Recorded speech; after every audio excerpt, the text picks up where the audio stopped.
MK yang sedang berusaha mengembalikan citranya setelah wajahnya habis porak-poranda di sebelumnya. Dan hari ini kita sudah mendapatkan sebuah keputusan yang sangat kita hormati dari MK, masih juga berusaha untuk dibegal. Lantas anda di dalam ini wakil siapa? Saya tidak mewakili kepentingan apapun, saya tidak punya kepentingan personal, saya tidak ikut dalam partisipasi politik praktis apapun. Saya hadir hari ini sebagai rakyat biasa bersama teman-teman semua, tidak mewakili siapapun selain suara orang-orang yang gelisah hari ini melihat demokrasi kita seperti ini. Kalau ada nomor dalam undang-undang kemudian hanya dibela untuk keluarga tertentu, saya miris melihat ini semua.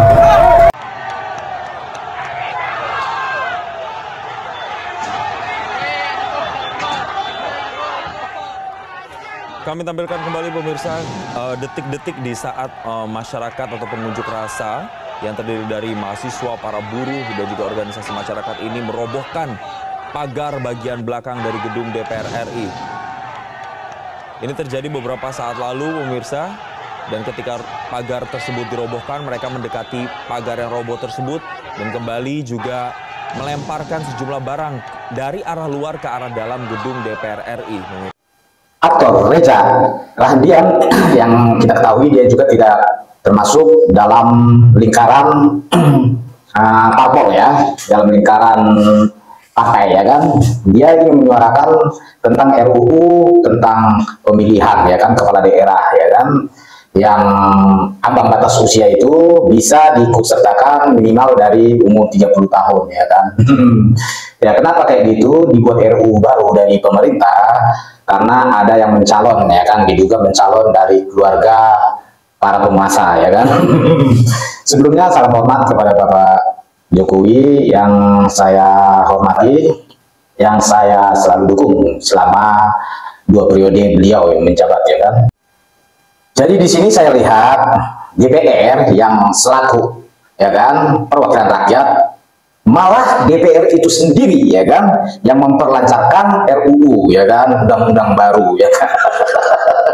Sebenarnya kalian DPR ini gunanya untuk membela rakyat atau membela pemerintah ya kan, atau menjalankan kelancaran strategi pemerintah seperti itu ya kan. Ini yang harus dipertanyakan. DPR itu fungsinya untuk rakyat itu apa ya kan? Jangan di saat pemilihan mencari suara rakyat ya. Begitu juga para pemimpin-pemimpin yang akan datang ya kan. Waktu ingin mencalonkan, dicarilah rakyat. Ketika rakyat susah, ya mereka-mereka ini tidak ada bersuara.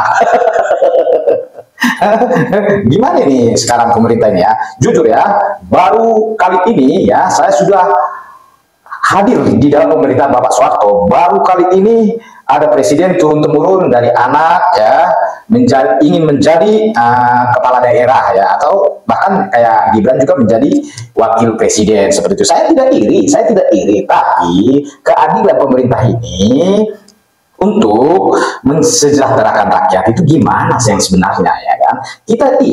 Indonesia ingin maju, tapi jangan untuk kemajuan jadi menyengsarakan rakyat ya kan?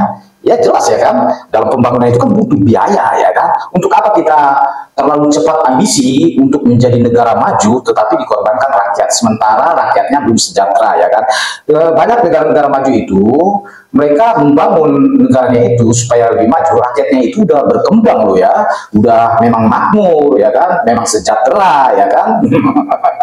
Kita ingin menjadi negara maju tapi mengorbankan rakyat. Kita bukannya tidak ingin mau jadi negara yang monoton begitu saja, iya kita ingin berkembang, tetapi jangan mengorbankan rakyat. DPR itu fungsinya apa? Jangan kita setiap pemerintah ada masalah, pemerintah sesuka hatinya membuat RUU baru ya. Mari kita dengar dulu pernyataan statement dari aktor kita Reza ya kan, tentang menyuarakan hati rakyat ya kan, kegelisahan rakyat. Mari kita simak.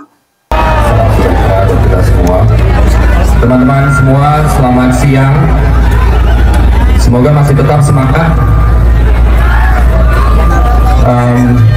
Saya hadir pada hari ini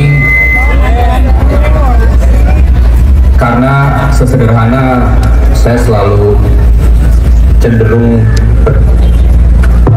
berhati-hati dalam mengambil sebuah sikap. Saya tidak pernah mau ikut dalam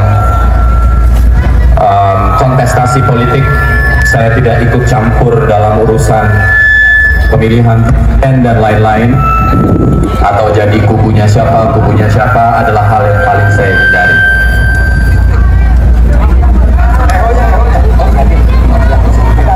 Dan saya selama ini selalu menjadikan dunia seni sebagai wilayah untuk saya menyampaikan keresahan hati dan kritik sosial.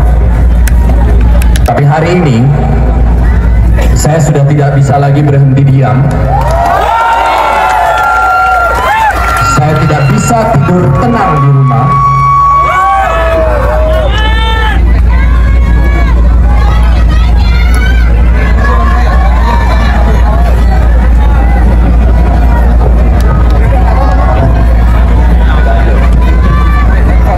Saya merasa ini adalah waktu yang tepat untuk saya keluar dan bersama dengan kawan-kawan semua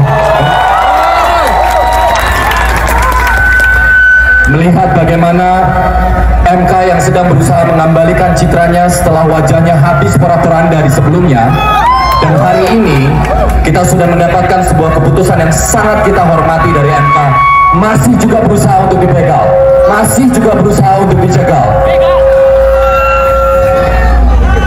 Tadi malam saya menulis sebuah tulisan, kalau Mahkamah Konstitusi sedang melakukan perbuatan yang mengembalikan nobility-nya sebagai konstitusi, lalu hari ini kita mendapat kenyataan bahwa itu coba dianulir oleh sebuah lembaga yang katanya adalah wakil-wakil kita semua hari ini.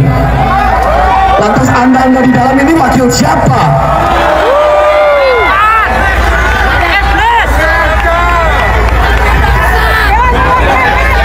Teman-teman, hari ini semoga energi yang kita punya, kita bisa tetap tertib, kita tetap bisa menjaga demokrasi kita. Sebab saya tidak mewakili kepentingan apapun, saya tidak punya kepentingan personal, saya tidak ikut dalam partisipasi politik praktis apapun. Saya hadir hari ini sebagai rakyat biasa bersama teman-teman semua, tidak mewakili siapapun selain suara orang-orang yang gelisah hari ini melihat demokrasi kita seperti ini. Ini bukan negara milik keluarga tertentu.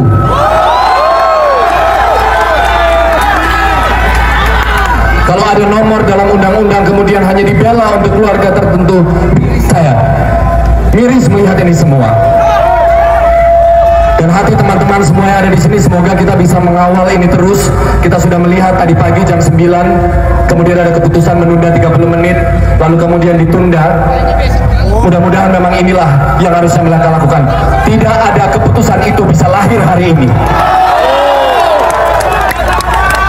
Saya tidak bisa berbicara lebih banyak, saya hanya berpesan bahwa teman-teman menjaga diri baik-baik, kita tetap tertib, kita jaga situasi yang kondusif, kita perlihatkan kepada masyarakat bahwa kita bisa menjaga situasi hari ini dengan cara-cara yang tertib, cara-cara yang terhormat. Terima kasih teman-teman semua, selamat siang. Menurut saya sangat miris sekali ya kan, di kepemimpinan akhir periode Bapak Jokowi ya kan, di detik-detik dia ingin mengakhiri jabatannya sebagai Presiden Republik Indonesia ya. Karir beliau yang sudah dikerjakan, yang sudah membangun selama dia 2 periode ya kan, hancur ya kan, gara-gara segelintir para aktor politik ya kan. Ini tidak tahu ya kan, antara benci dendam ya kan. Menurut saya kalau sempat seperti ini ya kan, para pejabat ya kan, Indonesia ini akan hancur ya, akan hancur kalau tidak bersatu kalian untuk membangun Indonesia maju ya kan. Sudahlah, nggak usahlah kita untuk selalu dendam, selalu iri. Intinya untuk Indonesia maju, kalian para pejabat itu, terutama DPR, wakil rakyat, suarakanlah yang sebenarnya. Jangan gara-gara segelintir ingin mendapatkan kedudukan atau kekuasaan ya kan, kalian mengorbankan rakyat ya kan. Gunakanlah hati rakyat itu ya. Jangan sampai Indonesia ini sudah bagus, sudah mantap, sudah mapan, jadi hancur gara-gara segelintir orang ya kan, gara-gara sakit hati atau dendam. Dan saya mengingatkan untuk kita sebagai rakyat yang cerdas, untuk berdemosi itu bisa saja, tetapi tetapi kita ikuti aturan-aturannya ya, agar tidak merusak fasilitas negara ya kan. Jika fasilitas negara hancur, ujung-ujungnya rakyat juga yang akan mendanainya ya. Memang tidak secara langsung rakyat mendanai ya kan, tetapi ujung-ujungnya pasti rakyat juga yang menjadi beban. Jadi kita cerdas, pintar untuk berdemo, menyikapi sesuatu hal itu, bisa